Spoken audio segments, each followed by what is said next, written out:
că sunt doar un om, că povestea mea ca toate celelalte. M-am născut, trăiesc și o să mor, și voi fi judecat după fapte, dar sigur am drumul meu. Nu am niciun semn de întrebare, câteodată e greu să fiu eu, dar nu vreau să fiu un oarecare. Vreau să cânt, să visez și să râd, să nu uit să mă joc câteodată. Și atunci când în lume voi pleca, să nu uit să mă întorc acasă.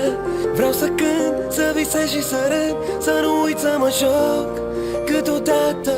Și atunci când în lume voi pleca, să nu uit să mă întorc acasă.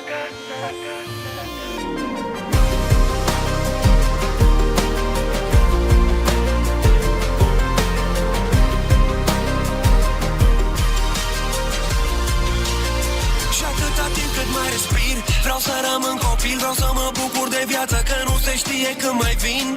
Vreau să beau cât se cuvine, să stau cu cine vine, să-mi iubesc prietenii așa cum mă iubesc pe mine. Vreau să gust din plăcere, să trec peste durere.